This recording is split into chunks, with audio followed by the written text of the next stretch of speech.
दोस्तों बसंत का मौसम आते ही बागों में बहार आ गई है। ऐसे ही ढेर सारे तरह-तरह के कलर-कलर के बहुत सारे फ्लावर खिले हुए हैं। जिसके गार्डन में देखिए हर जगह ऐसे ही फ्लावर खिले हुए हैं और खासकर गुड़हल, गुड़हल की तो बात ही क्या है। इतने सारे कलर्स होते हैं, इतनी सारी वैरायटी होती है, इतने सारे सुंदर-सुंदर बड़े-बड़े फूल खिले होते हैं कि मन देखकर लालच से भर जाता है। तो दोस्तों आपको भी ऐसे ही बड़े-बड़े गुड़हल के फूल चाहिए, बड़ी-बड़ी कलियाँ चाहिए, ढेर सारी कलियाँ चाहिए तो आप मेरे वीडियो में बने रहिए। आज की वीडियो में मैं आप लोगों को दिखलाऊंगी कि किस तरह से अभी जब डोरमेंसी पीरियड गुड़हल के खत्म होने वाले हैं, तो डोरमेंसी पीरियड के खत्म होने के बाद हम गुड़हल की किस तरह केयर करें कि हमारे गुड़हल पर इसी तरह से भर भर करके बड़े बड़े और सुंदर सुंदर फ्लावर आए, ढेर सारी कलियां आ जाए। क्योंकि अभी तक ये डोरमेंसी में थे, 2 महीने की डोरमेंसी पीरियड थी और उसके बाद अभी जब प्लांट डोरमेंसी से बाहर आए हैं, तो हमें अपने प्लांट की कैसे केयर करनी है कि ढेर सारी कलियां आ जाए और लगातार ये सालों भर भरी-भरी कलियों से भरे रहें, बड़ी-बड़ी कलियों से भरे रहें। तो आज की वीडियो दोस्तों आप लोगों के लिए बहुत ही ज़्यादा बेनिफिशियल है, बहुत ज़्यादा फ़ायदेमंद है। आप ज़रूर देखिए, बिना स्किप करिए किए देखिए, तो मेरे ट्रिक को अपना करके आप जब भी अपने गार्डन की देखभाल करेंगे, तो ऐसे ही सुंदर फूल खिलेंगे और आपके प्लांट पर ढेरों कलियां आ जाएंगी। मतलब एक साथ ढेरों कलियां जिस तरह से मेरे प्लांट पर आई पड़ी है। साथ ही साथ मैंने आपको कुछ ऐसे भी फ्लावर दिखलाए हैं जो कि नर्सरी के थे और नर्सरी से इस बार मैं कुछ ऐसे ही जो सीजनल फ्लावर है वो अभी मैं लेकर के आई हूँ, क्योंकि शुरू में मैं नहीं लाई थी। तो उसे भी मैं दिखलाऊंगी कि सभी के कारण अभी पूरे मेरे गार्डन में जो है वसंत की बहार आ गई है। इस समय जब मौसम में बदलाव आया है तो हमारे प्लांट को क्या चाहिए, किस तरह की देखभाल चाहिए, कौन-सा फर्टिलाइज़र चाहिए, किस तरह से पेस्ट से बचाने हैं, क्योंकि जब एक मौसम से दूसरा मौसम बदल करके आता है तो हमारे पौधों पर पेस्ट भी बहुत ज़्यादा लग जाते हैं। तो पेस्ट से कैसे बचाव करें, इन सभी बातों की जानकारी मैं इस वीडियो में आप लोगों को दूँगी। तो चलिए वीडियो को स्टार्ट करते हैं और देखते हैं कि हम अपने गुड़हल पर क्या काम करते हैं। बस मेरे गार्डन में तो बसंत की बहार आ गई है, चलिए आपके गार्डन में भी बसंत की बहार आ जाए और इसी तरह से जो है बहुत ही कलरफुल ढेर सारे रंग-बिरंगे फ्लावर खिल जाएँ और साथ ही साथ गुड़हल, जो कि गुड़हल मैं विशेष रूप से बताना चाहूँगी, गुड़हल में इस तरह से लगातार फ्लावर खिलते रहें और सालों भर खिलते रहें। न सिर्फ बसंत में बल्कि हर मौसम में इस तरह से गुड़हल के फूल खिलते रहें। तो इसके लिए आज की वीडियो आप लोगों को कुछ मैं टिप्स देने वाली हूँ दोस्तों, कि किस तरह से आप अपने गार्डन की, अपने गुड़हल के प्लांट की देखभाल करें कि ऐसे ही आपके प्लांट पर भी जिस तरह से मेरे घर में इतने सारे गुड़हल खिले हुए हैं और तरह-तरह के रंग-बिरंगे गुड़हल खिले हैं, क्योंकि अभी ग्रोइंग पीरियड जो है स्टार्ट हो गया है।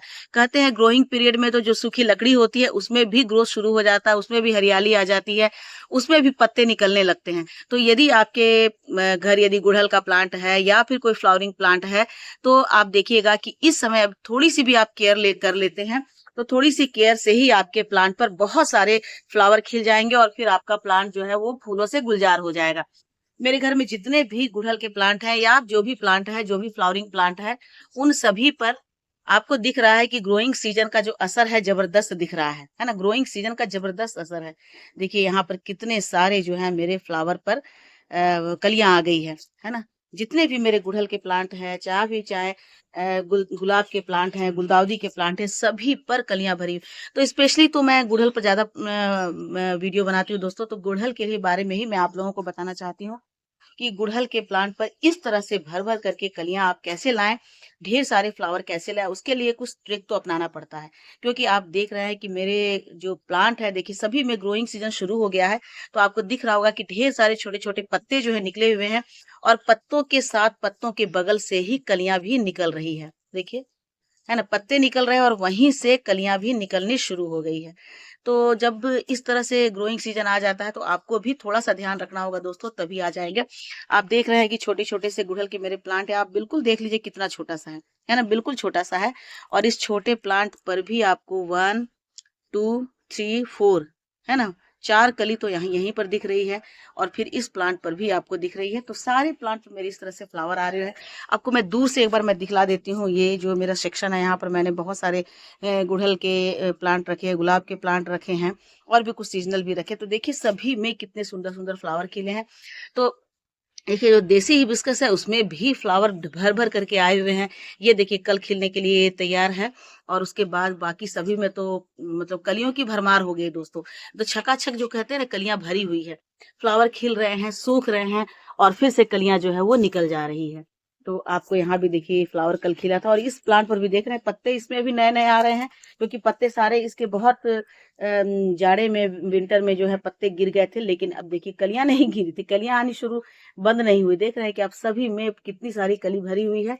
और इस डाल पर भी देखिए जितनी डाल है उतनी ज्यादा कली है, हर डाल पर कली आ गई है। तो किस तरह से मैं इसकी देखभाल करती हूँ, तो वही देखभाल मैं अभी आपको बताने वाली हूँ। तो चलिए वीडियो की शुरुआत करते हैं और आपको बतलाते हैं कि अभी हमें क्या करना है इस समय। मतलब ये जो फरवरी का मौसम आ गया है, फरवरी का मंथ आ गया है, तो इस फरवरी के मंथ में अभी हमें अपने प्लांट पर क्या डालना है, कौन सा ऐसा फर्टिलाइजर डालना है कि हमारे प्लांट पर इसी तरह से फ्लावर खिले रहे। तो सबसे पहले दोस्तों आपको ये देखना है कि आपके प्लांट जो है धूप में है या नहीं, क्योंकि ये ऐसा फ्लावर प्लांट होता है जिसमें भरपूर मात्रा में धूप चाहिए, है ना, सनलाइट चाहिए। और सनलाइट यदि नहीं मिलेगी तो फिर ये खिलेंगे नहीं। देखिए इस पर भी है ना, ये छोटा सा प्लांट है और इस पर इतने सारे कली बने हुए हैं और सब से के सब अभी खिलेंगे। ये तो खिल गया था, कल परसों खिला हुआ था, तो अभी मैं इसे तोड़ लेती हूँ, सूख गए हैं। तो जितने भी सूखे हुए फ्लावर है वो सबको उन सबको मैं डाल देती हूँ, जो मेरा कंपोस्ट बनता रहता है मैं उसमें डाल देती हूँ। तो इस तरह से सूखे हुए फ्लावर भी जो है वो भी काम आ जाते हैं। तो कुछ भी मैं प्लांट के से जो पत्ते गिरते हैं उन सबको भी मैं कंपोस्ट में डाल देती हूँ। तो आपको दिख रहा होगा कि कितने सारे फ्लावर मेरे प्लांट पर हैं। तो अभी जो बहुत ज्यादा ग्रोइंग सीजन के कारण बहुत सारे पत्ते आ रहे हैं, आपको दिख रहा होगा दोस्तों। तो इन सब का कारण यही है कि अभी जो है बसंत का मौसम है। अभी हम थोड़ी सी भी केयर कर देते हैं तो पूरा प्लांट हमारा फूलों से भर जाता है। तो सबसे पहले हमें क्या डालना है, एक तो दोस्तों ये ध्यान रखना है कि हमें इसे धूप में रखना है। सारे पौधे डोरमेंसी से जागे, यानी कि सोए नींद से जागे हैं, तो इन्हें बहुत तेज भूख लगेगी। तो अभी आपको इन्हें भरपूर खुराक देना है, ठीक है। प्लांट आपका जितना बड़ा है उतने ही में आपको ध्यान देना है कि उसी के अकॉर्डिंग आपको उनको फर्टिलाइजर देना है, मतलब उनकी भूख मिटानी है, तभी तो वो खिलेंगे। कलियां तो ले आ रहे हैं, कलियां तो ढेर सारी बन रही है, लेकिन यदि इन्हें अभी समय भोजन नहीं देंगे, इनके रिक्वायरमेंट के अनुसार इनको यदि हम फर्टिलाइजर नहीं देते हैं, तो ये एक बार तो कलियां आ रही है क्योंकि बसंत का मौसम है, कलिए इनका नेचर है, आएंगे ही आएंगे। लेकिन एक बार जब वो खिल जाएंगे, खिलने के बाद दोबारा उसमें कलियां नहीं आएंगी। और यही सारा रीजन होता है कि कई सारे मुझे कमेंट मिलते हैं कि एक बार मेरे प्लांट पर ढेर सारे फ्लावर है, उसके बाद उन्होंने फ्लावरिंग करना बंद कर दिया। तो यही कारण होता है दोस्तों, कि मेन कारण यही है कि जब उनका ग्रोइंग सीजन स्टार्ट होता है उस समय हमें उन्हें पूरी तरह से उनके उनके अनुसार उन्हें हमें फर्टिलाइजर देना है, उन्हें हमें पोषक तत्व देनी है, ताकि वो अपने एनर्जी को बचाए रखे और लगातार वो फ्लावरिंग पर आते रहें। तो इस तरह से सबसे पहले हमें गुड़ाई करके और चारों तरफ से एक रिंग बना देना है, हमारे प्लांट के चारों तरफ, है ना, रिंग बना देना है। यहाँ भी देखिए मैंने बना दिया है। इस तरह से आपको अपने प्लांट की गुड़ाई कर देनी है, गुड़ाई करके आपको रिंग बना देना है, ताकि आप उस रिंग में फर्टिलाइजर को डाल सके। जरूरी नहीं है कि सारे के सारे प्लांट को आप सारे के सारे प्लांट पर अभी ही फर्टिलाइजर दे, आप एक एक दो दो करके आप डालते रहें, क्योंकि ये सीजन ही है ग्रोइंग का। इस समय आपको उनको फर्टिलाइजर देना है, अभी आपको कटिंग नहीं करनी है। अभी आप फर्टिलाइजर दे दीजिए, जब उनकी ग्रोथ स्टार्ट होने लगेगी उसके बाद आपको लगेगा कि हाँ हमारे प्लांट पर प्रूनिंग की जरूरत है, तो उस समय आप प्रून कीजिएगा, लेकिन अभी प्रून मत कीजिए दोस्तों, ठीक है। अभी सबसे पहले आप उनको एनर्जी दीजिए। एक तो वैसे ही ये 2 महीने से बिल्कुल विंटर के समय में ये जो है थोड़ी बहुत डोरमेंसी जो आपके प्लांट पर आई हुई है, तो अभी जब डोरमेंसी खत्म हो रही है तो तुरंत उसका प्रूनिंग करना बिल्कुल मतलब गलत है। आप इन्हें बिल्कुल भी प्रून मत कीजिए, अभी आप उनको एनर्जी दीजिए, फर्टिलाइजर दीजिए, ताकि वो अच्छे से ग्रोथ कर पाए। तो अभी आपको कौन सा फर्टिलाइजर देना है दोस्तों, तो ये देखिए, ये है वर्मी कंपोस्ट, है ना।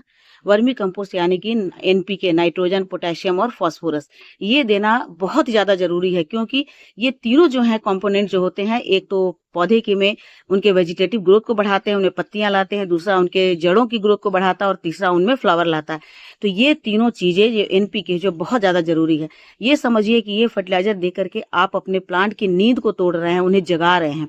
यदि नहीं जगाएंगे ये फर्टिलाइजर दे करके, तो समझिए कि आपका प्लांट सोया ही रहेगा। यदि सोया रहेगा तो फ्लावरिंग कैसे होगी। तो दोस्तों ये बहुत जरूरी है अपने प्लांट को, उनको जो नींद से जगाना, उनकी भूख को पूरा करना, ताकि वे अच्छी तरह से जाग करके और अपनी ग्रोथ पर स्टार्ट हो जाए। क्योंकि ग्रोइंग पीरियड शुरू हो गया है, लेकिन यदि आप उनको हेल्प नहीं करेंगे उनके ग्रोथ में, तो वो कभी भी बढ़ेंगे नहीं। उनके ग्रोथ में हेल्प करने के लिए आपको ये सारे फर्टिलाइजर डालना है, तभी आपके प्लांट पर ऐसे ही सुंदर फ्लावर आएंगे। तो कितना डालना है देखिए दोस्तों, एक एक प्लांट पर, ये छोटा सा मेरा प्लांट है, देख रहे हैं, एकदम मतलब 6 इंच का प्लांट होगा, 6 इंच या 5 इंच का प्लांट होगा। तो इसमें भर करके आप 2 से 3 मुट्ठी डाल दीजिए, यानी कि कम से कम तो 250 ग्राम 250 ग्राम 300 ग्राम आप इसमें वर्मी कंपोस्ट डाल दीजिए, क्योंकि ये प्लांट तो एक तो छोटा है और इतनी सारी कलियों से भरा है। अब आप ये सोच करके खुश हो जाएंगे कि इसमें तो कलियां है ही, इसको फर्टिलाइजर देने की जरूरत नहीं है, ये तो खिलेगा ही खिलेगा। ऐसी बात नहीं है, ये खिल तो जाएगा लेकिन छोटा खिलेगा और साथ ही साथ उसके बाद खिलना वो बंद कर देगा, क्योंकि इसके अंदर उतनी एनर्जी नहीं है कि ये इतने सारी कलियों को खिला सके। तो इतनी सारी कलियों में ढेर सारा फ्लावर लाने के लिए इनको भरपूर मात्रा में आपको खुराक देनी होगी, फर्टिलाइजर देनी होगी। तो ये बहुत जरूरी है, इस तरह से आपको दे देना है। ठीक है दोस्तों, ये तो पहला काम हुआ। अब दूसरा काम क्या है कि हमें अपने प्लांट पर, आप जानते हैं कि जैसे ही प्लांट ग्रोइंग सीजन उनका स्टार्ट हो जाता है, प्लांट ग्रोथ पर आ जाते हैं, तो फिर उसमें बहुत ज्यादा फंगस का भी अटैक होने लगता है, जो कि यदा कदा हमें हर प्लांट पर दिखता है। जैसे आपको दिख रहा होगा कि यहाँ देखिए, इसमें भी थोड़े थोड़े से चींटियां वगैरह, आपको नहीं दिख रहा अभी कैमरे में, है ना, मैं आपको दिखलाती हूँ। ये देखिए, है ना, दिख रहा है ना। तो ये जो है वो एक्टिव हो जाते हैं। तो वो एक्टिव नहीं हो उसके लिए आपको दो काम करना है। एक तो प्लांट पर आपको फंगिसाइड डालना है, इसमें जरूर डालना है, एकदम से डालना है और हर 15 दिन पर डालना है, क्योंकि जैसे ही ग्रोइंग स्टार्ट होता है और ये जो गुड़हल के प्लांट है खिलने लगते हैं, तो इसमें कुछ ऐसी बात होती है, मिठास होती है कि फंगस या जो पेस्ट है इस पर बहुत तेजी से अटैक करते हैं। तो इसलिए बहुत जरूरी है कि इनको इससे प्रोटेक्ट किया जाए। इनको प्रोटेक्शन के लिए आपको इसमें फंगिसाइड डालना बहुत ही ज्यादा जरूरी है। और फंगिसाइड डालने का भी दो तरीका है, या तो आप इसे इस तरह से अपनी मिट्टी पर, है ना, स्प्रिंकल कर दीजिए और बाद में पानी डालेंगे तो धीरे धीरे मिट्टी में मिल करके वो जड़ों तक पहुंच जाएगा और पूरे प्लांट को प्रोटेक्ट करेगा। और दूसरा है कि आप इसे पानी में डाल करके इसको स्प्रे भी कर सकते हैं, या पानी में डालकर मिट्टी में डायरेक्ट डाल सकते हैं। दोनों किसी भी तरीके से आप डाल दीजिए, वो दोनों ही तरीके से आपके प्लांट पर काम करेगा ही करेगा। ठीक है, एक तो ये चीज हो गई। और दूसरी चीज ये है दोस्तों कि आपकी प्लांट की मिट्टी जो है वो धीरे धीरे, जब डॉर्मेंसी में आपका पीरियड था तो उसकी मिट्टी जो है धीरे धीरे जो है वो पीएच वैल्यू उसका बहुत ही खराब होता चला गया, बहुत लो हो गया। तो मिट्टी की पीएच वैल्यू को आपको मेंटेन करना होगा, वैल्यू को बिल्कुल अच्छा करना होगा, ताकि आपके प्लांट पर तेजी से ग्रोथ हो, और ग्रोथ तेजी से हो तभी वो फ्लावर अच्छा खिलेंगे। तो पीएच वैल्यू को मेंटेन करने के लिए ये छोटा सा टुकड़ा जो है वो घर में हमारे रहता है, एलम है ना, एलम एल्यूमिनियम फॉस्फेट है ना, इसमें पोटेशियम फॉस्फेट एल्यूमिनियम फॉस्फेट होता है। तो ये जो है हमारे प्लांट की मिट्टी को बहुत तेजी से ग्रोथ पर ले आता है और प्लांट की मिट्टी की पीएच वैल्यू को बहुत अच्छे से मेंटेन कर देता है, जिसके कारण हमारे प्लांट जो है वो तेजी से ग्रोथ करते हैं। और तभी हम देखते हैं कि प्लांट पर इस तरह से बहुत ही सुंदर सुंदर फ्लावर जो है वो खिल जाते हैं। तो प्लांट पर फ्लावर खिलने के या ढेर सारी कलियां आने का कारण भी दोस्तों यही होता है कि हम अपने प्लांट के मिट्टी की पीएच वैल्यू को मेंटेन करेंगे तो उनमें ग्रोथ भी बहुत अच्छी होगी। आप देख रहे हैं मेरे सारे प्लांट पर ग्रोथ है, कलियां आ रही है। तो और प्लांट जो है हमारा पूरा खिला खिला, ढेर सारे उस पर फ्लावर्स आए हुए हैं। तो यही कारण है दोस्तों। कुछ फ्लावर तो मैं आज सीजनल फ्लावर लेकर के आई हूँ नर्सरी से, क्योंकि सीजनल फ्लावर मैं लाई नहीं थी इस बार, तो इसमें आज मैं लेकर के आई हूँ। तो देखिए, इन सबको मैं यहाँ पर भी रख दी हूँ, इस प्लांटर पे रख दी हूँ, ताकि इसको मिट्टी जो है वो गीली रहे और वो अच्छे से खिल सके। तो सभी गुड़हल के प्लांट पर, लेकिन यहाँ देखिए कितने अच्छे से इसमें फ्लावरिंग बड बने हुए हैं। तो इस तरह से आपको ये जो एलम है बहुत अच्छा से काम करता है। आपको पानी में इसको 10 मिनट के लिए या 5 मिनट के लिए, 2 मिनट के लिए अपने पानी में इसको इस तरह से रब कर दीजिए। तो इससे क्या होगा कि जो पानी में इसका जो मात्रा, इसकी जो मात्रा आ जाएगी उसके कारण, और जब ये पानी आप अपने पौधे में डालेंगे, मिट्टी में डालेंगे, तो इससे न सिर्फ फंगस दूर होगा बल्कि इसकी जड़ें तेजी से विकसित होगी, मिट्टी का पीएच लेवल बहुत ही अच्छा से मेंटेन हो जाएगा। और तब जो भी फर्टिलाइजर आपने डाला है, जैसे अभी हमने डाला वर्मी कंपोस्ट, तो तेजी से वर्मी कंपोस्ट जो है वो हमारे प्लांट को अच्छे से मिल पाएंगे। यदि प्लांट की मिट्टी की पीएच वैल्यू अच्छी नहीं होती है तो फिर वो क्या होता है कि मिट्टी उसे ले नहीं पाती, एक्सेप्ट नहीं कर पाती है, और इसके कारण हम जितना भी उसमें फर्टिलाइजर डालेंगे वो सारी की सारी बेकार हो जाती है। तो हमें बेकार नहीं करना, हम इस तरह से करके और अपनी मिट्टी में इस तरह से डाल देना है। तो देखिए कितने अच्छे से ये मिल गया। इस प्लांट पर भी अभी हमने डाल देना है। सबसे पहले इस पर हमें डालना है वर्मी कंपोस्ट, है ना, वर्मी कंपोस्ट जो बचा हुआ है आप दूसरे सारे प्लांट पर इस तरह से डाल दीजिए, डाल करके और फंगिसाइड डाल करके, और उसके बाद प्लांट की मिट्टी में पानी डाल दीजिए। तो देखिएगा कि 1 सप्ताह के अंदर आपके प्लांट की रंगत ही बदल गई। आपको सचमुच लगेगा कि आपका जो पौधा है वो जाग गया है और पौधे में उसी तरह से ग्रोथ दिखलाई देगी। तो ठीक है दोस्तों, इसी तरह से करेंगे तभी आपके प्लांट पर इतनी अच्छी ग्रोथ आएगी। तो अब मिलती हूँ दोस्तों, आज के लिए बस इतना ही। मिलती हूँ अगले वीडियो में फिर से एक नई ट्रिक्स के साथ, जिसके कारण आपके प्लांट पर इसी तरह से वसंत की रंगत बनी रहे। तो दूसरी टिक मैं बतलाऊंगी। तो वीडियो यदि अच्छी लगी हो तो लाइक शेयर कमेंट कीजिए। मेरे चैनल पे नया है तो मुझे सब्सक्राइब कर लीजिए। मिलती हूँ अगले वीडियो में फिर से एक नई जानकारी के साथ। तब तक मेरे साथ बने रहें और अपना ढेर सारा ख्याल रखें। Thank you.